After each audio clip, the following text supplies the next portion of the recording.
And what is really important is getting in the right room. So I hear people all the time say to me, you know, there's books out there, how to work a room, and I say to them, you're in the wrong room. 90% of networking events are really a waste of time, and I'm sure most of you know that. So you think about when you're going to go to one of these events, are the attendees potential clients? Are they smarter than you? Are these people that are going to help you with trends, find the next big thing, help you with clients, moving forward to the next step in your life? And a lot of people will say, well, that's really nice, Judy, but there's so many people in the room, and, you know, I have trouble with strangers anyway. So Charlie Munger is Warren Buffett's partner at Hathaway, and he says that out of every 100 people you meet in the room, 20 you have no interest. You could care less whether you saw these people again as long as you live. 5 are people that you're going to meet and you're going to feel some level of attraction or interest and you think you can't live without them. And the other 75 can be a wait or see. They can either opt in or opt out. Now, one of my favorite quotes is from Oprah, who says, when someone shows you who they are, believe them the first time. Now, I would make this mistake when I was younger, and I'd think, you know, maybe that was a miscommunication. I didn't quite get what they were saying. And then later on, you realize that was just the tip of the iceberg. You don't want these kind of people in your network. So a good example, many of you are consultants on the call, is Association for Corporate Growth, and I pulled this out of Utah, where I'm from, website. I attended one of their meetings, and I was pleasantly surprised. These are the decision makers. These are the people that could hire you. It is an international organization. They have a very fun lunch. They help each other. At the beginning of the lunch, they will stand up and say, this is what I've done in my company. This is a smart room to be in if you're looking for future projects. Another thing people ask me is, what about social media? You know, I've got 1 billion people on Facebook, all of these friends. And they did a research, a study was done with the Wall Street Journal and Visage, and found out that only 14% of people who are using Twitter regularly only saw 3% of the results. 7% of Google+, only 4% felt it was potential. But the big one down there is LinkedIn.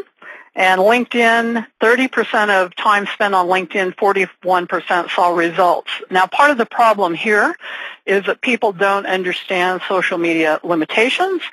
And I've recommended that we have a person come and speak to you on a webinar named Jennifer Abernathy, who has an excellent book out, and she can tell you exactly how to do this. She was one of the first people to adopt Facebook and doubled her business instantly.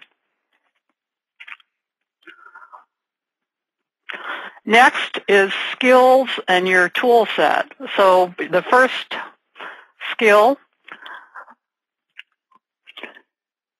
is listening. And I tell people to listen in order to engage people. Listen with your eyes, listen with your ears, and listen with your heart. Probably the most powerful thing that you can do is be likable. And it's not about you. It's about them. So the fears about being shy, you don't have to worry about that. You focus on the other person. Number 2 is your story. And my advice here is to just be you and to be very real. People can't help you unless they know what you need. So, for instance, I'm doing a book on superconnecting, and I'll often say, you know, I'm doing this. I'm trying to figure out how to get to Oprah or Warren Buffett.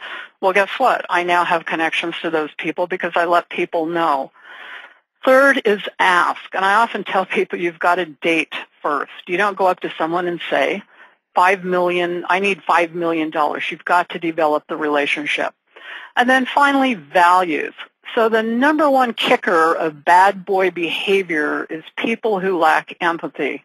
This is the number one sign of a sociopath, someone who has the ability to stab you in the back, not keep their promises. I used to say I only let people in my network who had a good head, a good heart, and a good gut. And I've boiled that down personally to talking to someone, and I go, are you an Oprah or are you a Martha Stewart?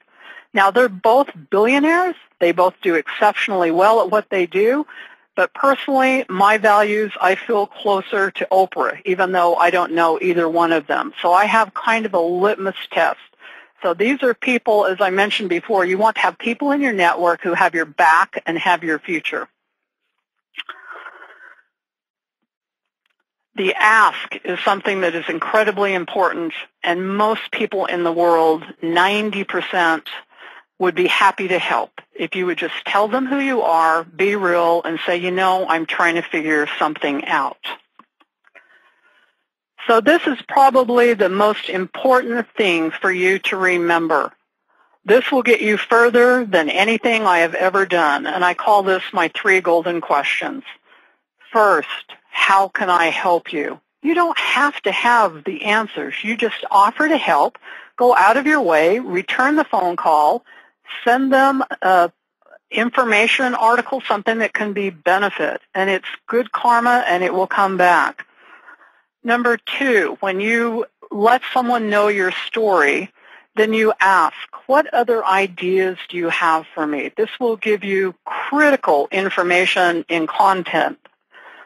3, who else do you know I should talk to? This is the way I've worked myself to Obama, Barbara Cochran, Warren Buffett, and I was a nobody from Franklin, Idaho. So these 2 questions the last 2 questions, I cannot emphasize how very critical they are. Finally, I would ask you to map it. First, start with who you are. Be clear on what you need. Really focus on what ecosystem do you need to play in. What room do you need to get into? Now, I do deals. I help set startup companies. I help Skull Candy.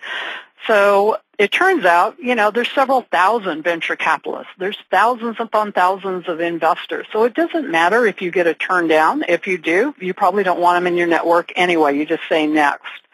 And this ecosystem will provide the resources, and be clear on what it is you need. Is it opportunities, connections, money? So a good story on this is President Johnson, LBJ. So LBJ mapped out every bill going through Congress on his wall, and he was known to call senators and representatives in the middle of the night. And one senator described how he was called at 1 a.m., and President Johnson said, I didn't wake you up, did I? And he said, no, Mr. President, I was just waiting for your call.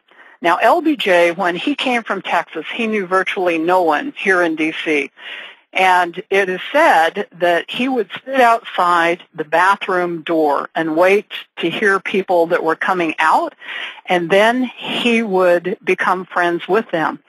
And this is how he increased his network and his relationships that were so important to him.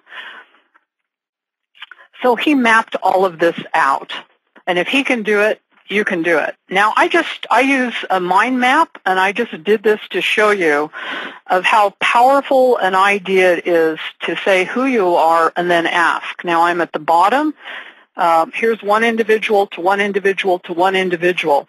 Now, a lot of people said to me, oh, well, it looks like you had to kiss a lot of frogs. Well, no, these are all wonderful human beings. But what ended up happening is I asked who else should I talk to. I ended up being introduced to a woman who took me to Golden Seeds. It's the 3rd largest angel group in the nation. I was then 2 levels over to the left introduced to Jackie Zeiner, who was the first trader off the floor of Goldman Sachs. And one day she said to me, Judy, you need to go to Alley to the Valley. And this is A to V on here. And I said, what is this? Well, it turned out it was one of those private curated groups. And you can see on here what happened, the power of these groups. I went to the Alley to the Valley in New York, became friends with Jeannie at Starvest VC, who introduced me to Barbara Cochran at Shark Tank, ended up being on the board of a venture capital group there. At Palo Alto, I met Rosie Rios from the Treasury, Heidi Rosen from Draper VC, who then introduced me to Guy Kawasaki, and I recently used his information in a book chapter that I did for crowdfunding for dummies. Meg Whitman, Diane McGraw is Tim McGraw's stepmom, Gina Davis, many other people. So this just shows you the power of keep asking, who else should I talk to? What other ideas do you have for me? And the power of the group.